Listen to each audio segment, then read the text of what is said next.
Capri, 37 AD. A pillow presses down over an old man's face. Emperor Tiberius gasps his final breath as his own bodyguard, Macro, suffocates him to death. The most powerful person on earth dies not from illness or old age, but murdered by the very soldiers sworn to protect him. Why? Because even hardened Roman guards couldn't stand what they had witnessed on this island anymore. When news reaches Rome, the crowds don't mourn. They pour into the streets chanting, "Tiberius to the Tiber." They want his corpse thrown in the river like garbage. The man who had once been their greatest general was now so hated that his own people celebrated his murder. For 11 years, he had turned the paradise island of Capri into his personal kingdom of depravity. What did this emperor do to make his own guards kill him? What acts was so horrific that Romans, who watched gladiators die for entertainment, said, "Enough is enough"? Today, we're counting down the 5 most disturbing things Emperor Tiberius did that shocked even the Romans. And trust me, it takes something truly monstrous to horrify people who considered feeding Christians to lions a fun afternoon out. Let's start with something that sounds almost reasonable by Roman standards, until you realize the twisted psychology behind it. Capri is a beautiful island, with dramatic cliffs that drop hundreds of feet into crystal-clear Mediterranean waters. Most people would look at this scenery and think about poetry or philosophy, or maybe just enjoying a good wine while watching the sunset. Tiberius looked at those cliffs and saw entertainment potential. According to Suetonius, who documented these events while they were still fresh in Roman memory, the emperor developed a favorite pastime during his years on the island. When he was bored, which was often, he would have prisoners brought to the highest cliffs of Capri. Then he'd order them thrown off, not as an execution method, but as a form of live theater. But here's where it gets truly sick. Tiberius didn't just watch from a distance like some detached spectator. He would position himself at sea level, in a boat or on the rocky shore below, so he could watch the victims' faces as they fell. He wanted to see their terror, their desperation, their final moments of consciousness before they hit the rocks or water.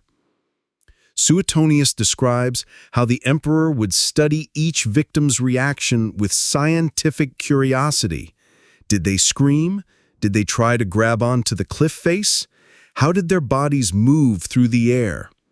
It was like he was conducting experiments in human suffering, using gravity as his laboratory assistant. Sometimes, if the fall didn't kill them immediately, Tiberius would have soldiers waiting below with clubs and boat hooks to finish the job, not out of mercy, mind you, but because he enjoyed watching the prolonged struggle. The Emperor of Rome, the most powerful man on earth, had turned human murder into his personal entertainment system. What makes this even more disturbing is that these weren't necessarily convicted criminals or enemies of the state. Many were simply people who had somehow displeased him, or visitors to the island who had seen too much, or servants who had outlived their usefulness. On Capri, Tiberius was judge, jury, and executioner, and the only crime you needed to commit was catching his attention on the wrong day. Speaking of catching his attention, let's talk about what happened if someone merely whispered your name in the wrong context around Tiberius. By his later years, the emperor had developed a paranoia so intense it would make modern conspiracy theorists look balanced and reasonable. He saw plots everywhere, enemies in every shadow, betrayal in every sideways glance.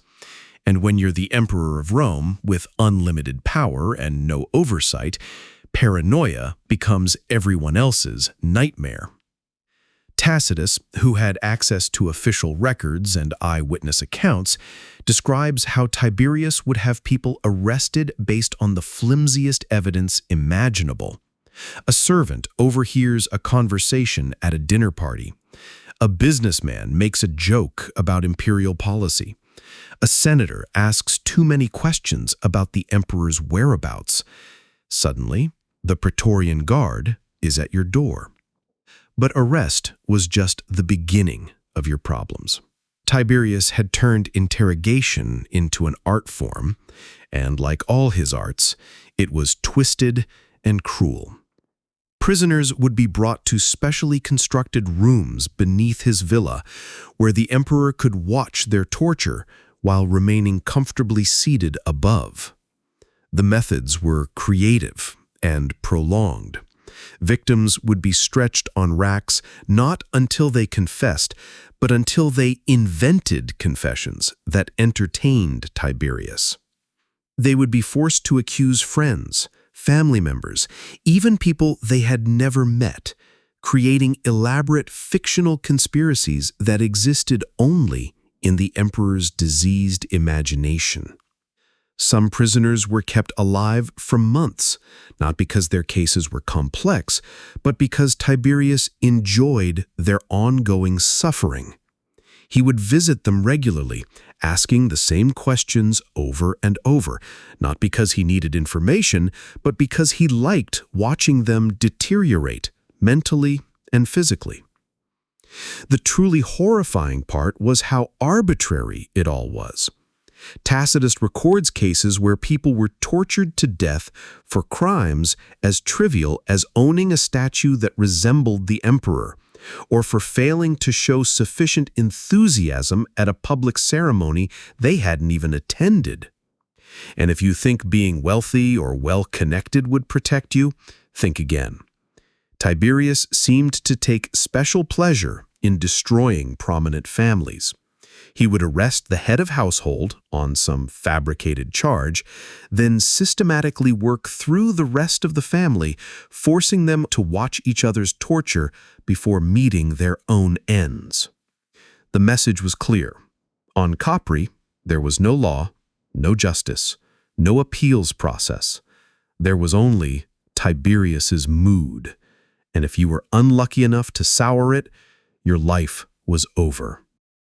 Now we get to the stuff that made even jaded Romans reach for the brain bleach.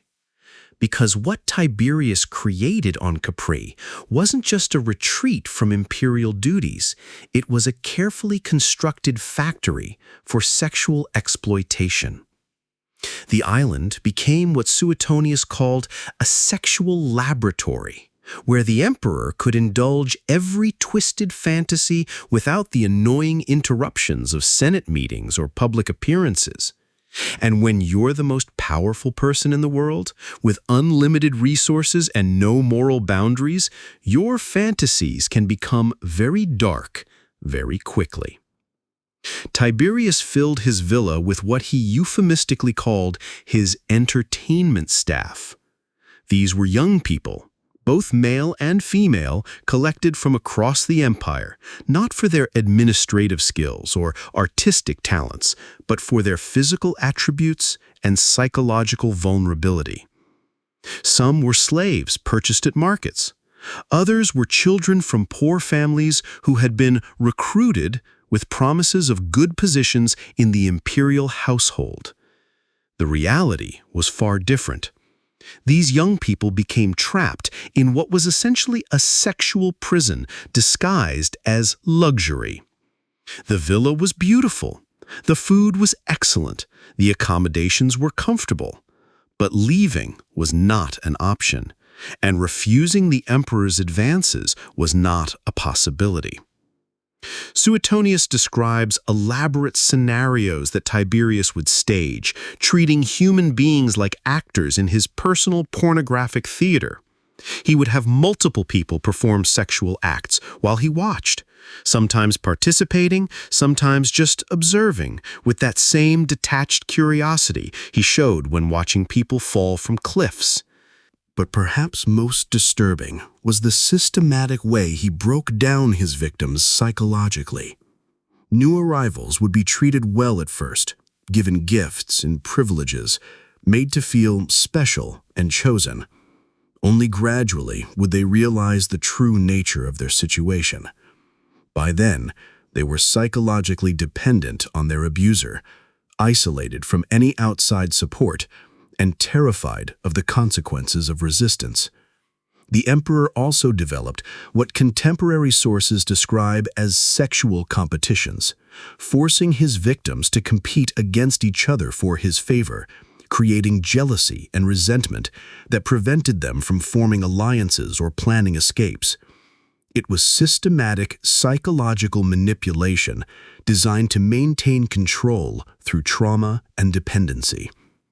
Some visitors to the island reported seeing young people who had clearly been there for years, who moved through the villa like ghosts, their spirits completely broken. These weren't just victims of sexual assault, they were the products of prolonged psychological torture disguised as imperial privilege.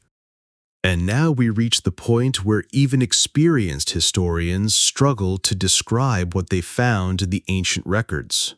What Tiberius did next crosses moral lines that didn't even have names in his own time. Suetonius, writing just decades after the emperor's death and with access to imperial records and first-hand accounts, described what he called the most disturbing aspect of Tiberius's behavior on Capri. The emperor had constructed a series of elaborate swimming pools and bathhouses throughout his villa, a typical luxury for a Roman elite. But according to these sources, they served a far darker purpose. Tiberius filled them with what he called his little fishes, children brought to the island from across the empire and raised in isolation, trained from a young age to entertain the emperor during his daily bathing rituals. These weren't momentary excesses. What emerges from the accounts is a systematic, organized framework of manipulation, one that blurred the line between service, performance, and control.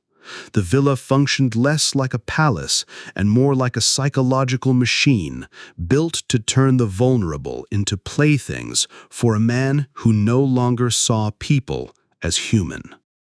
Tiberius had staff whose only job was to manage this abuse, finding new children, training them in what he wanted, maintaining their health so they could continue serving his appetites, and disposing of them when they grew too old or too damaged to be useful anymore. The emperor even had what sources describe as a training manual, detailed instructions for how these children should behave, what acts they should perform, and how they should respond to his various moods and demands. It was the industrialization of child abuse, run with the same efficiency that Rome applied to its military campaigns. Some of these children never knew any other life. They grew up believing that serving the emperor's sexual appetites was their purpose, their identity, their only value as human beings.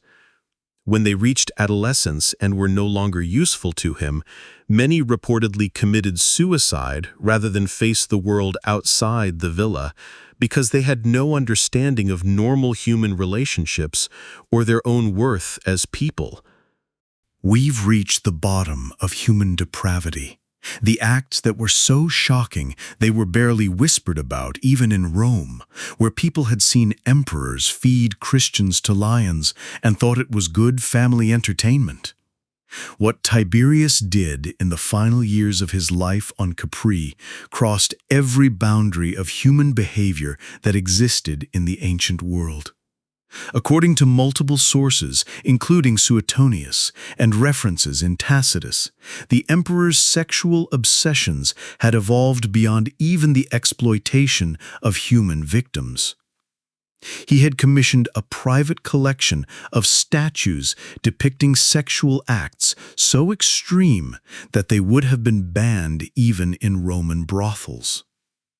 But Tiberius didn't just collect these artworks.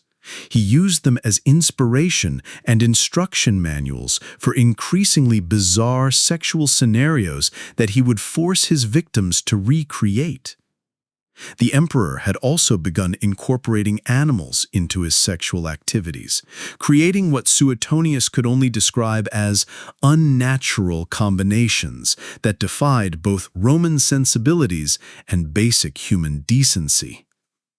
Goats, sheep, and other animals were brought to the villa specifically for these purposes, while human victims were forced to participate in acts that stripped away every shred of their dignity and humanity. But perhaps most disturbing was the religious dimension Tiberius added to these activities. He began to believe that his sexual acts were sacred rituals that granted him divine powers and extended his life. He created altar spaces within his villa where he would perform these ceremonies, combining rape, bestiality, and religious blasphemy into a single horrific experience for his victims. The emperor even claimed to receive divine visions during these acts, prophetic dreams that would guide his political decisions back in Rome. The sexual exploitation of children and animals wasn't just personal gratification anymore. In his diseased mind, it had become a form of supernatural consultation that made him a more effective ruler. Contemporary sources describe visitors to the villa who were so traumatized by what they witnessed that they could never speak of it clearly, referring only to abominations and acts that have no names. These were Romans who had grown up with gladiatorial games and public executions, but what they saw Tiberius doing was beyond their capacity to process or describe. The isolation of Capri had allowed the emperor to descend into a form of madness that combined unlimited power with complete moral collapse. He had become something that wasn't quite human anymore, a creature whose appetites had grown so twisted that they consumed everything and everyone around him. When word of these final activities began to leak back to Rome, even the emperor's most loyal supporters started to distance themselves. The Senate stopped asking when he would return to the capital, and many began quietly hoping he never would. When Tiberius finally died on that island in 37 AD, smothered by his own bodyguard, Rome didn't just lose an emperor. It performed an exorcism on itself, casting out 11 years of horror that had turned one of their greatest generals into a monster. 11 years on Capri. That's all it took for absolute power and complete isolation to transform a respected military commander into something so depraved that his own guards couldn't let him live another day. The Romans celebrated his death because they understood something we sometimes forget, that unchecked power doesn't just corrupt, it creates monsters that devour everything in their path, including their own humanity.